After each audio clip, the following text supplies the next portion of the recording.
Welcome to Flip My Future podcast, hosted by Bradley and Michelle Dorsey. This show's packed with actionable tips, inspiring stories, and expert advice for flipping houses and building wealth. Whether you're a seasoned investor or just getting started, there's something here for everyone. Let's flip your future. Hey guys, and welcome to the Flip My Future podcast. I'm your host, Bradley Dorsey. This show is all about real estate. It's about flipping. It's about design. It's about renovating projects, and it's all about making money. And it's about teaching you tips and tricks so you can do what we're doing and be very successful in the real estate industry. Today, I have an amazing guest, David Rios. David has been involved in pretty much every aspect of real estate, heavily involved in design.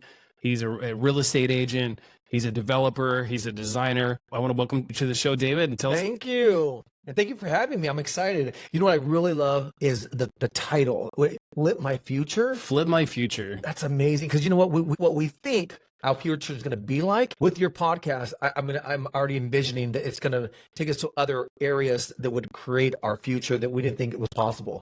Yeah, no, it's so cool. I love the whole idea of flipping your future because, you know, real estate is something that I think you and I are both passionate about, but we love what we do. But at the same time, it's more than just that. It's not just about flipping. It's not just about the design. It's not just about making money. It's about creating a lifestyle for yourself and the people that you love, the people around you, being able to do the things that you want and have more freedom. That's what this show is about. I love that. And the key word that you said that resonates with me is creating in any aspect of life. As long as you're creating something, you'll never get bored with it. You'll always make money from it, and you'll be passionate about it. If it's creating, it's never dull. Tell them a little bit about yourself. I'm a little crazy with a little ADD. No, I'm in the real estate market. I've been designing, developing, pretty much staging, you name anything that involves owning real estate. I've learned. I've been a sponge. So I've been doing it for 27 years. They kind of went hand in hand. Learned about the financing, taxes, designing, developing. And as we progress, as in like junior ADUs, learning that and learning the concept of how to create affordable housing, different types of material. So anything that is creating wealth with real estate, I'm learning about. I mean, that being said, how did you get started? Like, what sparked your interest in real estate in the beginning? So as a kid, I'm going to go back to when I was 7 years old. Little David would be moving around furniture. I was that odd kid. I had ADD. I couldn't, my attention was just all over. So my grandmother would allow me to move her furniture around. And that was the start of designing, not even knowing it. I was a kid that would look at a wall and wish there was a window there. Or I loved open concepts even back then. But I also appreciated luxury. I didn't come from luxury, but I would go to friends' houses and I would see a formal living room.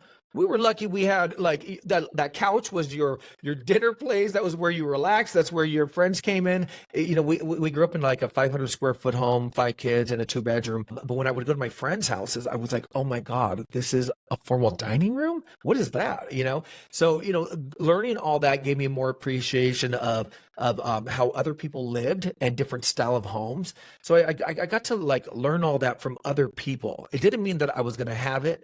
But I wanted it. And so learning it, I was actually seeing style of homes, ranch style homes, craftsman style homes when I was in elementary.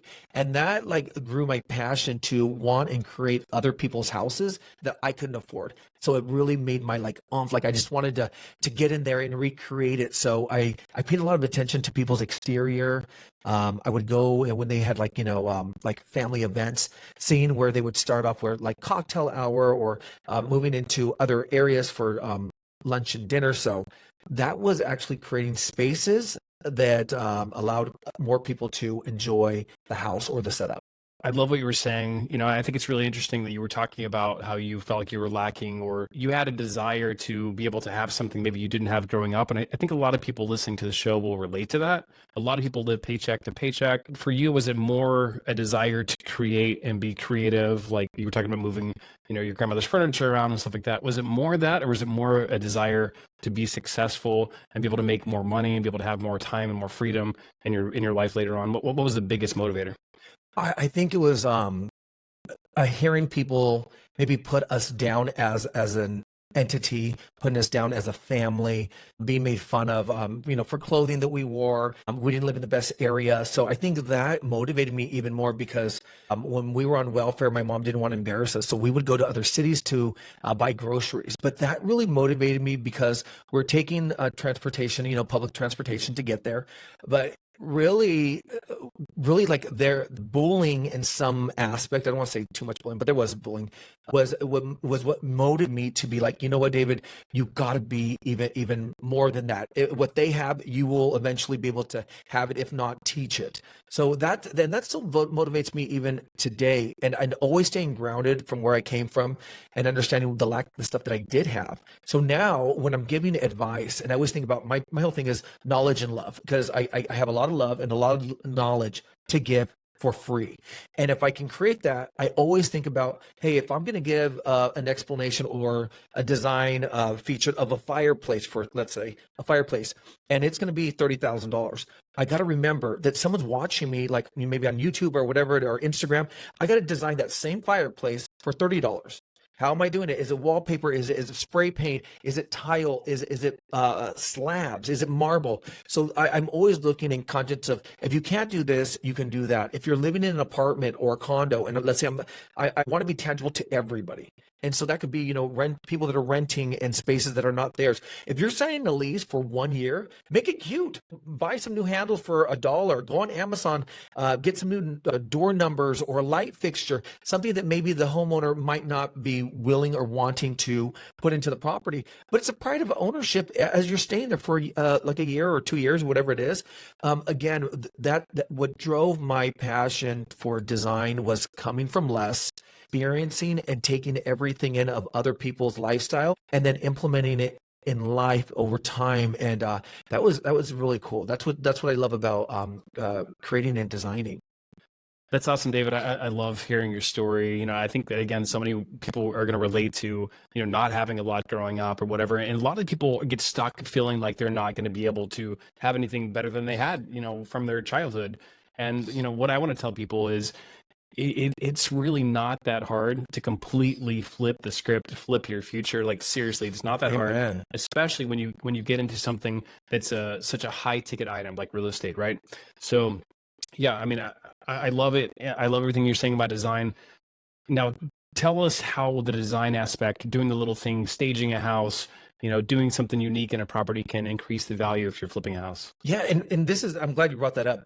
What makes your property, your asset, your client's property stand out than the other? Like, what are you doing differently from staging? When people say saturated market, I don't believe in that. What little perks are you doing that's going to separate you differently? So as designers, as real estate agents, my best advice is take it to the next level.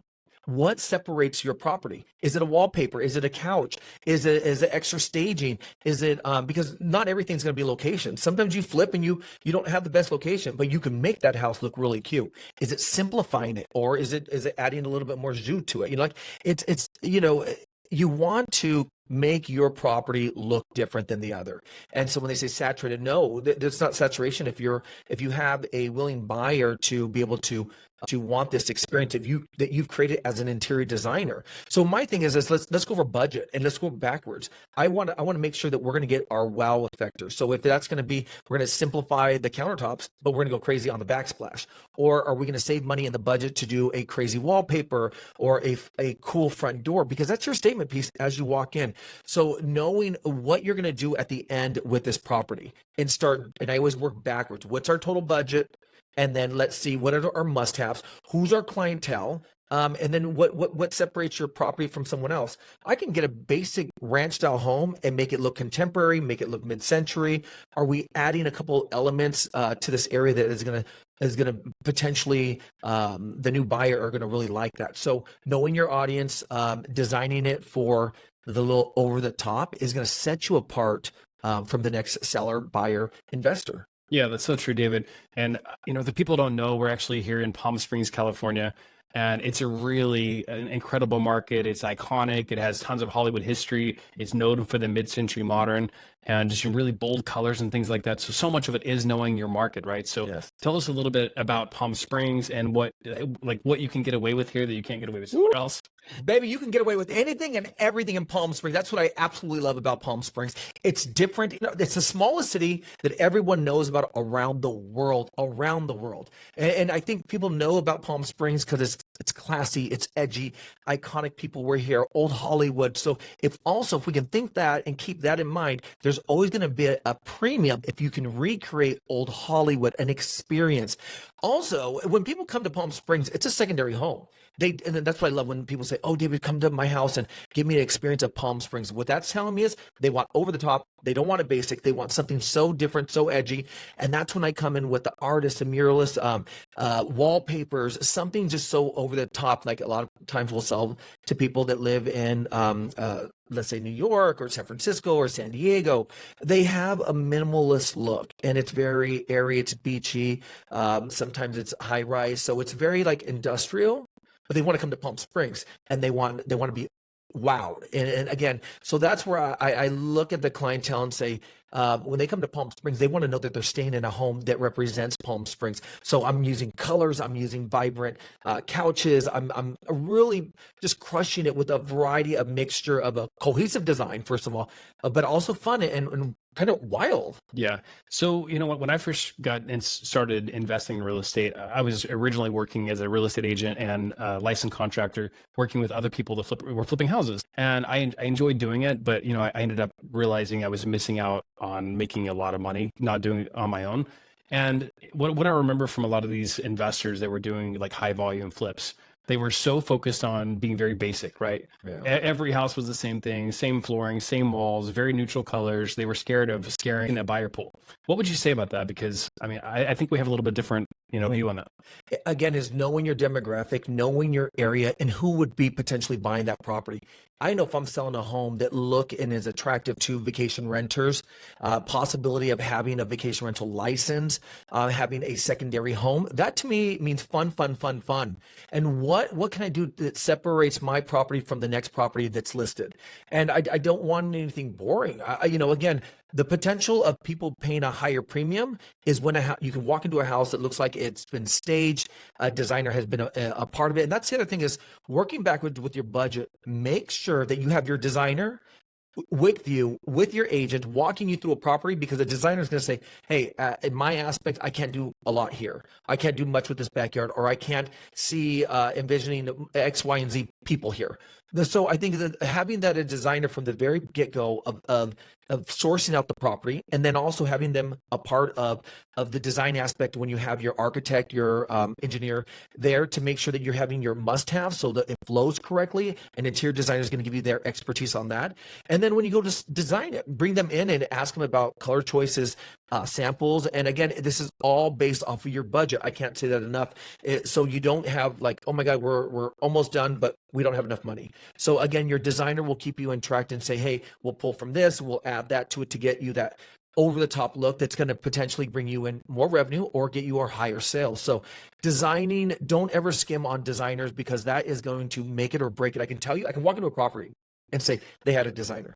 They had a designer this is a well thought out from start to finish. And let's talk about your backyard. Design your backyard. In Palm Springs specifically, people want to be outside. They want the views, they want the mountains, they want to make all these Instagram moments. The outside, backyards, walls, landscaping. In my opinion, those are all Instagram moments. And how are you bringing them outside to do yoga? How are you doing the breakfast in the morning? How are you doing evening time, lunch times? Girls are coming in and doing a bachelorette weekend, and they want to be outside and they want a long table. So where's the sun setting? Where is it coming up in the morning? So all of these aspects, an interior designer that's well-versed are going to give you these ideas. Again, that's more money in your pocket. Yeah, I think it's so important to build, a good team up front. And I think that's what a lot of people miss. A lot of new people that get into real estate and flipping or, buying rentals or whatever, that they don't have the right team. They don't have a good real estate agent that actually understands investment property or vacation rentals or whatever market they're going towards.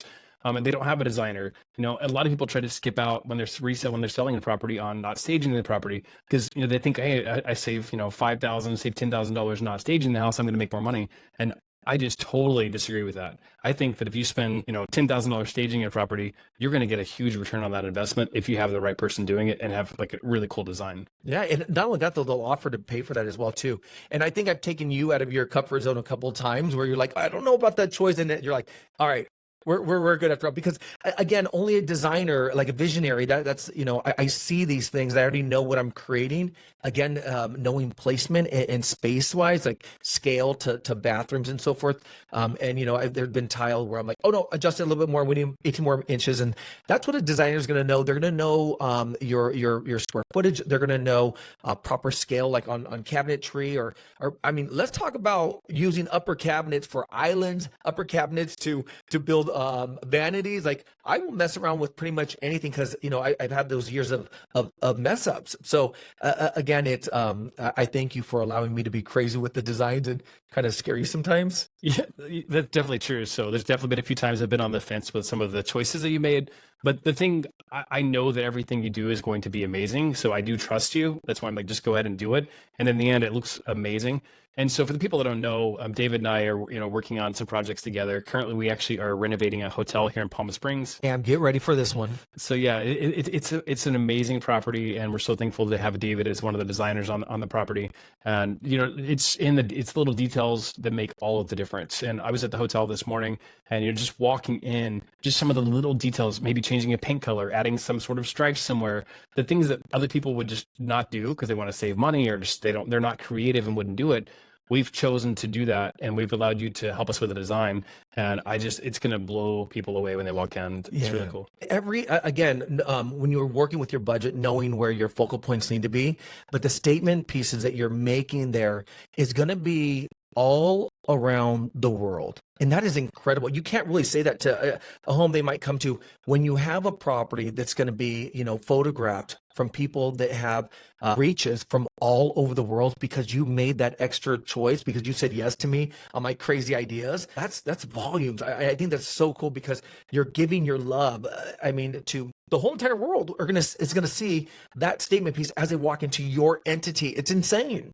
Yeah, and then one of the things that I love about working in real estate too, or just honestly in any business, but it's creating that team, right? So how we partnered with you on a project, and then it just moves on to another project, and in the future, I know we're going to do a lot of stuff together, and that's one of the things that if you find the right people, you create this core team, and you guys can just help each other be even more successful and find ways to create win-win situations for everybody involved. And I love the partnership aspect of working in real estate. And I love that you said win-win, because even in real estate, when people are like, we're in a day in a market right now that, it's give and take and building relationships for life. When someone says, I know my self-worth and I'm not going to take less than a 2% and all this other stuff, I have no problem taking a 1%, especially if I'm helping out a friend that I know is going to give me business in return. When I'm working out with other designers and maybe it's not in their budget yet, there's creative financing in any industry. And I don't care what industry you're in, there's creative financing. You have to understand that there's an investor, there's an owner, there's a cost, the carrying cost.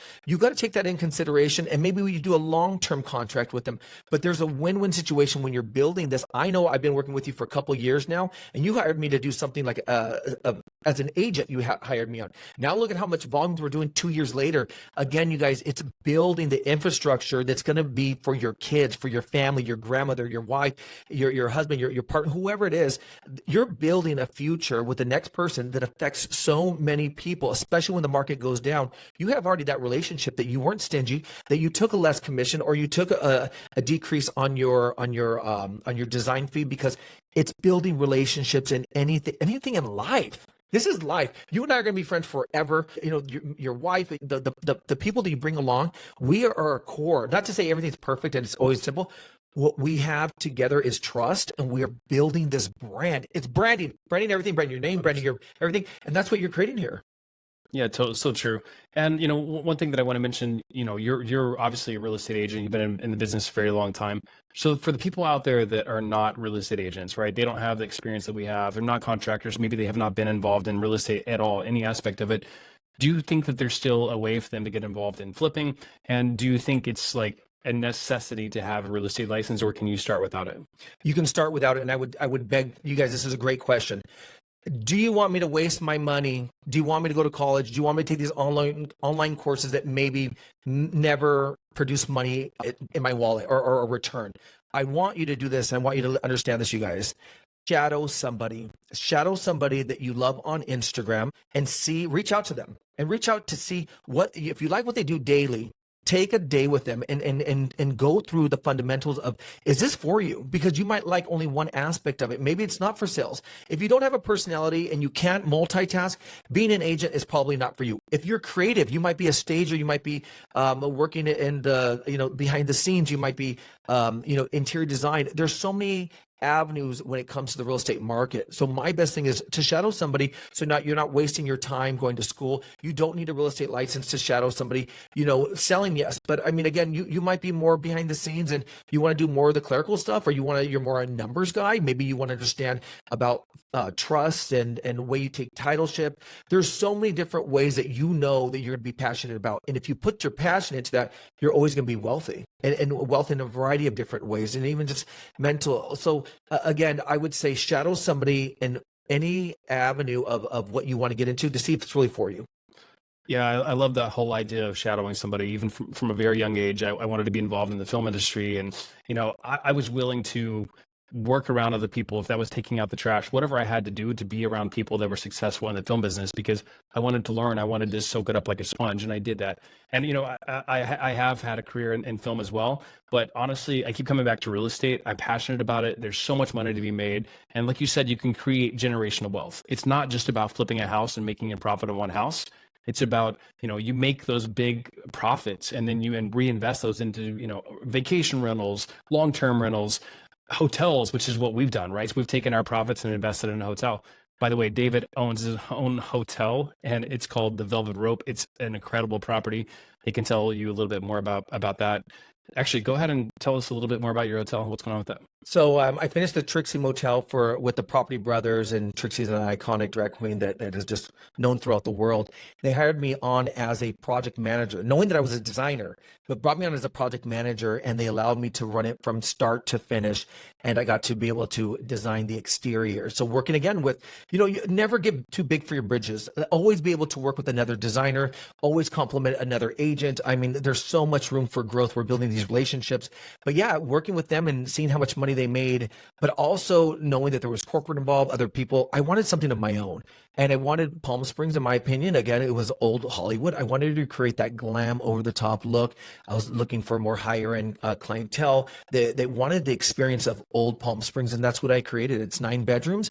I give you 9 reasons to come back to visit because they're all different and they're iconic people. And it's taking you back into a period piece because Palm Springs was actually developed in the 1920s and 30s. So I want you to walk into my bar and be like, wow, I'm experiencing what Hollywood actors would experience in the 40s and the 50s. So, it's a mixture between, we have glam, we have Art Deco, and we have some mid-century stuff, but over the top, fabulous. That's what you're going to get with an experience from David Rios, is over the top and just dramatic. And, I want people to know that you have plushness when you have an experience of David Rios.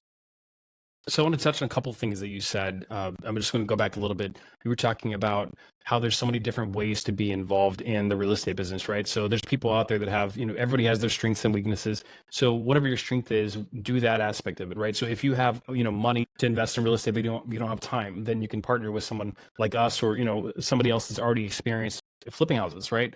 And you can be more of a passive investor.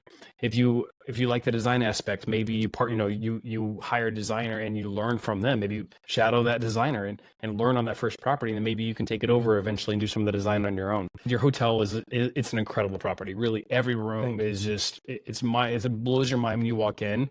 And I just literally I was speechless. It's really, really cool. And so we're very thankful to be working with you on our project as well. Most people are not going to own a hotel, right? So most people listening to the show are probably just getting started, or maybe they haven't done anything yet. So how can they get started? Give some tip for somebody that hasn't gotten in real estate at all. I love that. He said, David, how much money do you have and how much time do you have to invest? Easy. If you have $5,000, if you have $10,000, if you have $100,000, put your money into someone that's successful that you've already been following, whether it be social media or heard about them or know that they're, on their top game, and ask them to just be a part of it. Don't be micromanaging because it's your money. Do a promissory note with them, invest your money with them, get a percentage after the process is done. But I love that because it's a give and take. You get to see what they're doing. There's a part of it that you're in it. And then maybe you can shadow them during the process of a flip, whether it be residential, commercial. I love commercial now, whether it be a hotel, anything. Put your money there and get a return on it, but also follow along with it. And anyone who's going to take your money is going to be willing to allow you to become a part of it, to see the downsides and the upsides, because not everything is perfect. At the end, it could be perfect, but during the side, there's a lot of stuff unforeseen. But once you have money or just whatever you have, come in and invest with people and walk the project. So out of everything that you do, working as a real estate agent, designer, developer, flipper, owning a hotel, everything, Running for city council, that's crazy. So out of all of these things, what are you most passionate about? Designing. I'm constantly designing. I can do 10 homes at one time, 3 hotels, because you're going to have conflicts, you're going to have problems on a variety of them. But imagine if all you're doing all day long is going and creating. I mean, we started our morning this morning at like 7 a.m. and I can't even tell you how many places we've been to already so far, and we're creating. If you're creating all day long, you can't get bored of it. And not only that, though, every style is different. You're gonna have minimalist, you're gonna have something over top, you're gonna have something that's a period piece. Again, when you're in design, it's never boring because you're going to the next stage of creating. I even like demo. I love being at demo. I even partake in it. I love selecting material from wallpapers to tile to fixtures to staging. Oh my God, staging is amazing. It's so fun.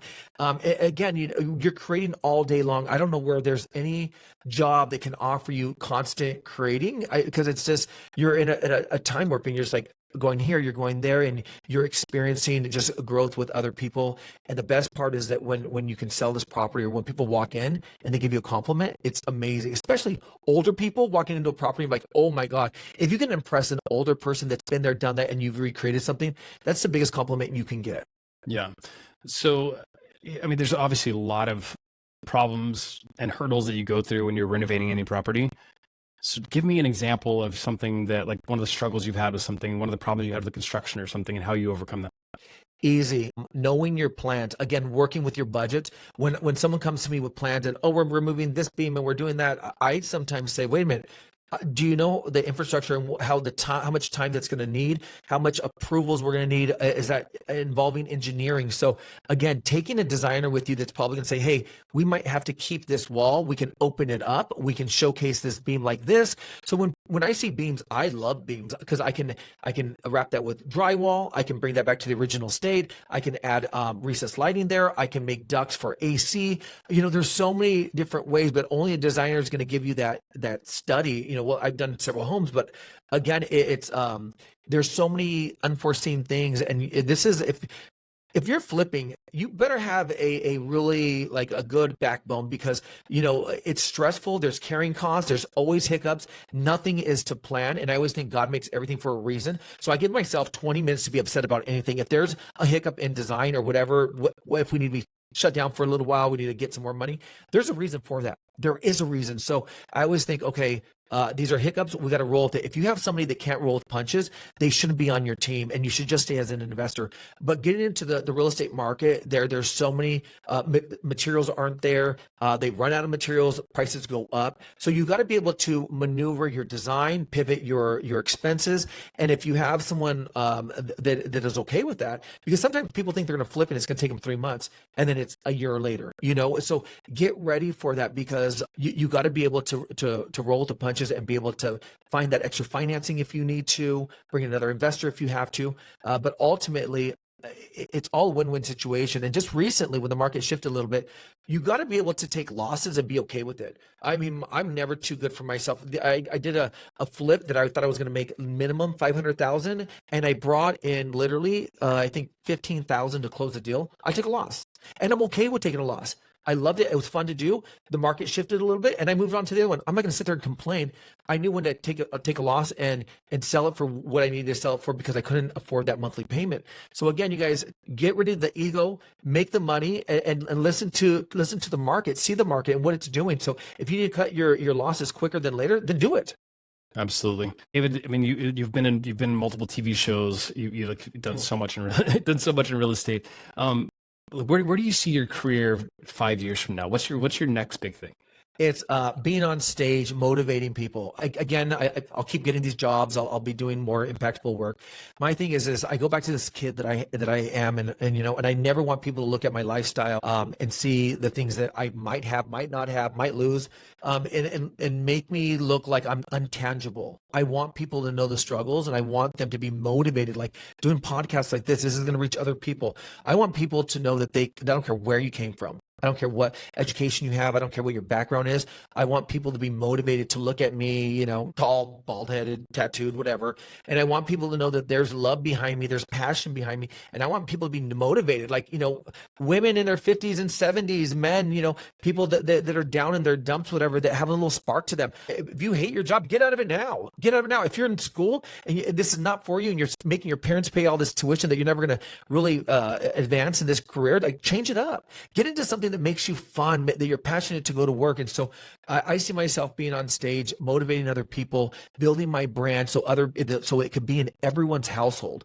I'm working on a couple of projects that is small, that I could be in all houses, that's affordable. So, I want to be in that market. I've already touched the high end market and, with product endorsements and things like that. But I want to be able to like have an air diffuser with my name on it that could be in all the grocery stores. And no, I'm not selling out, but I want to sell it to other people from all over the world that can afford a little David Rios scent or whatever it is, online courses.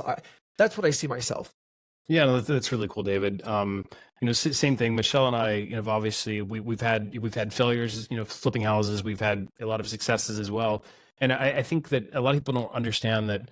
I think you learn probably more from the failures. You learn more from the struggles, all of the problems that you run into, and those experiences are invaluable. And that's why it's important for other people to, when you're getting started, find somebody like us, where we can help you avoid a lot of those costly mistakes because we went through it, right? So I think that's a really, really important thing to point out. David, I've loved having you on the show. Thank you. I really appreciate it. I definitely want to have you on again soon.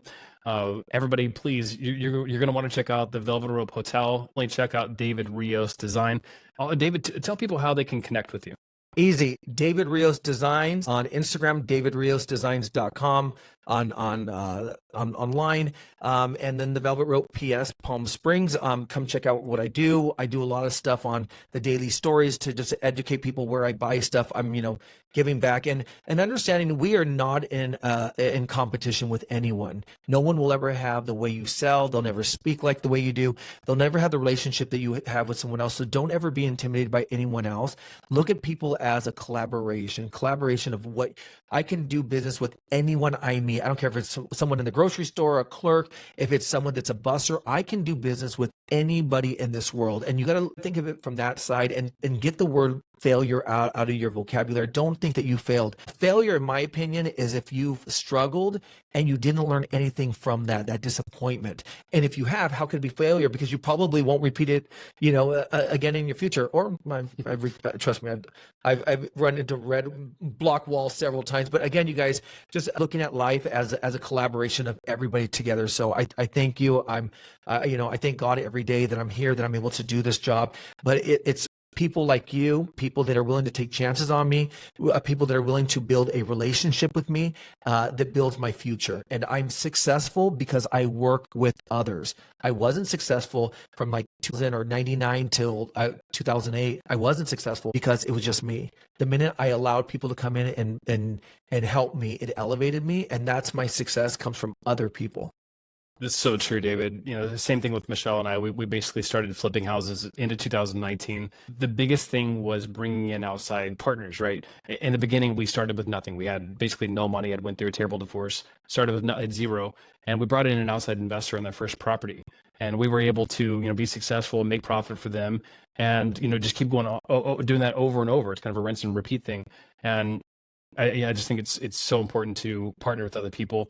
Again, I think one of the biggest things today was finding a good team to work with, finding a good agent, finding a good contractor, finding a good designer, knowing their value.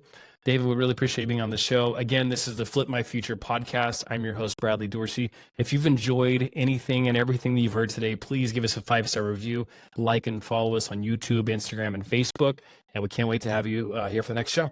Thank you for tuning in to the Flip My Future podcast. We hope you found today's episode insightful and inspiring. Remember that whether you're a seasoned investor or just starting out, the journey to financial freedom begins with taking action. Be sure to subscribe for more actionable tips and expert advice on flipping houses and building wealth. Together, let's flip your future and unlock your full potential. Until next time, take care and happy flipping.